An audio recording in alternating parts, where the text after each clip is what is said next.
Hello, everyone, and welcome back to your Wellness Wednesday segment on our very blog.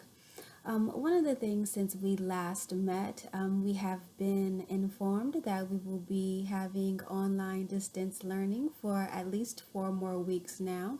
And while that has definitely impacted many of us as adults, it definitely has impacted our student population. And so, one of the things that I wanted to focus on today was particularly our kids, our students, and more specifically, their mental health. And I wanted to focus on protecting our kids' mental health during times of crises. Currently, our students, our kids, are experiencing a lot of challenges right now. I've been doing a lot of research and just reading just in general, but more so just mental health aspects and struggles that some of our kids may have been experiencing. And one of our journalists have mentioned that while some students, some kids may have an additional support system like a therapist or a mental health service provider, a psychologist, most of our kids do not. And so we need to approach this from an all hands on deck perspective. So, just as parents, as caregivers, as educators, as administrators, we all have to just collectively come together at this time for our children, our adolescents, our students to be able to successfully manage their emotions and help them adapt to the current changes, crises, and trauma that's occurring in their lives right now. The optimist in me believes that together we can. And so I have just some strategies and some tips that I want to provide that we can best utilize to help support our children and adolescents right now. So the first tip that I would like to share is to build healthy coping skills. One thing that our kids and our teens need to hear just on repeat right now is that all emotions are okay. Whatever that they may be feeling and whatever that they may be experiencing right now during this global pandemic, everything that they are feeling is okay. And so, what I would like for parents to get in the habit of doing is just at least checking in with each child. If you have more than one child, check in with each child individually, at least daily. And if you need to, throughout the day as well. Give them the opportunity just to verbalize how they are feeling, and if also necessary, check in with whatever triggers that may be triggering those feelings that they are having as well. Just some helpful coping strategies during those conversations, especially if you have younger ones. Use Play Doh during those times of conversations that you're having so that they can have something in their hands to help them process some of those feelings. It can be Play Doh, it can be like a stress ball as well. What you can do also before having some of these challenging conversations, do some deep breathing before, do some deep breathing after. You can also just color or draw while you're having these conversations, or you can just use a fun game or activity while having the conversation as well. A second strategy that I have for you is learn how to effectively manage anger during this time. One thing that we are aware of is that during times of stress, emotions tend to be higher, and so sometimes anger tends to be higher as well. Now is the time to try and figure out some techniques to decrease negativity in the home. So, another way to think about that is be more patient. Use calm voices and refrain from yelling in the household, and that's everyone. We understand that as parents, there's a lot that you have on your plates right now.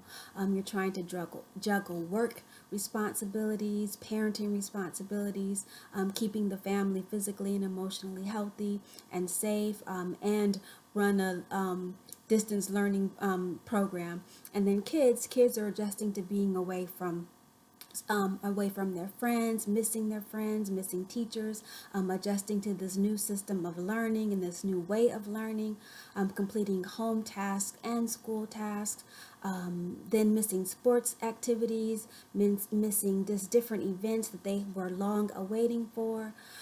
So their emotions are high, and the environment can just feel tense. And sometimes, you just lose your patience when trying to manage everything in the household. So a couple of strategies and to manage your anger just a little bit better during this time and to be more patient. Sometimes as parents you can come up with a signal and a plan to implement that signal. So for example, when you need 5, you can raise your hand to take 5, and then you can set a timer for 5 minutes, and that allows the children or the young people in the household to go ahead and listen to music, have their iPad time, their video game time. For younger kids, they can have a coloring activity, but then that allows you just that 5 minutes just of alone time, and where you have your alone time, you have your calming time. Another thing that families can do, you can create an emotional temperature check-in station. So you can actually color a picture of a thermometer to represent different feelings, from either like calm being like a cooler temperature to then angry being a boiling point. And then you can write your name down write the name down of each family member like on a sticky note, and then individuals can place their name on the sticky note based on the temperature on the thermometer in terms of how they're feeling. And then if anyone places their name near the boiling point, then you can do like a quick check-in to see what might help to bring that boiling point temperature down. And then you also give that person space to just cool down. So they can do that as well. The last thing in that area in terms of learning how to effectively manage anger, when harm is done, make sure that people apologize. So apologize when harm is done.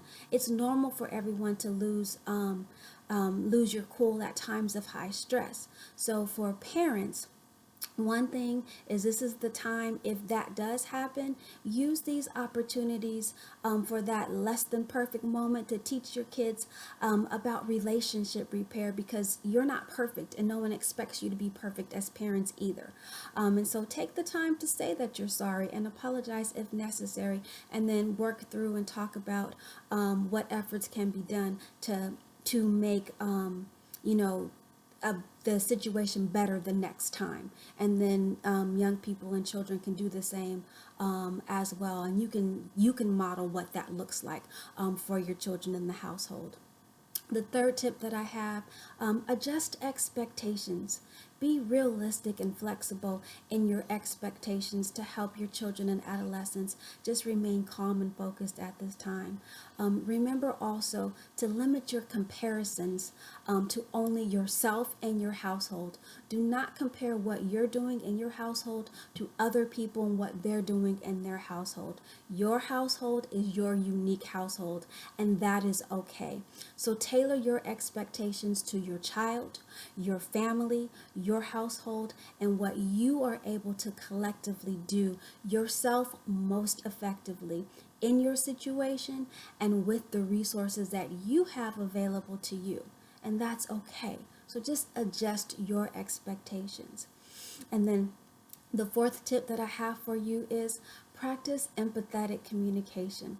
There's a lot of things that we have going on right now that are beyond our control, and that can trigger a lot of negative feelings and a lot of negative emotions. But what we can do right now is control how we respond to and communicate with other people. So oftentimes, especially with our kids right now, they just simply want to be understood by you all as parents. They simply want to be understood by us, and oftentimes they want to just be heard, and they want to be seen. And so oftentimes as parents, and I can be guilty of this, I want to like jump in and immediately fix things and immediately problem solve. And so as parents, that's what we want to do. We want to just take care of it, and we want to just make it better. Sometimes that's not what kids are looking for. Sometimes they just want to be heard. Again, they want to be heard and they want to be seen. And so sometimes kids just want you to listen without giving them solutions and without giving them feedback. They just want you to listen. And so as parents, instead of being quick to fix, what we can do is just say, okay, we can listen, attentively listen, and then we can say, okay, that sounds hard or that sounds difficult. How can I help? So work on doing that sometimes. And then remember, just like we do, children give us second chances when we make mistakes. They give us second and third and fourth when we make mistakes. And it's okay for us to make mistakes. So just keep trying and know that when you love, your love never fails. So we don't fail. We can keep making mistakes. We can keep trying again. And then lastly, stay connected. While technology is great, and is a great resource for education, it is also used as a great resource of support and used for connection. So right now, of course, there's numerous social media platforms that are used for social engagement and peer connections. Texting and phone calls and video chatting, and that's what they're using for peer connections. But then that's also what we're using to stay connected with our families and friends as well. But there are also some great resources for mental health and social and emotional support. Some resources for like younger kids. There's the Happy Color app, and there's Stop, Breathe, and Think for kids. Some resources for adolescents or teens. There's a Teen Line, and there's the Teen Talk app, and then there's Calm and Headspace, which is used for all members of the family. And then so for parents, there's also some parent resources, and these are also going to be provided on the blog. So there's Weldon, which offers virtual online parent coaching and live socials, and then Ames is offering crisis parenting classes as well. And again, on the blog, there's the emotional tips sheet that I provide, and that all of this information with the apps and with the links attached will be provided on the blog as well. So one thing I just ask is that we all just continue to work together to support our children and our adolescents to ensure that they survive this pandemic as safe and healthy holistically as possible so that they continue to thrive afterwards.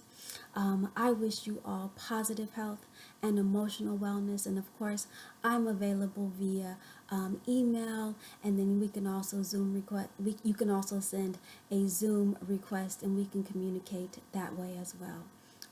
Please take care.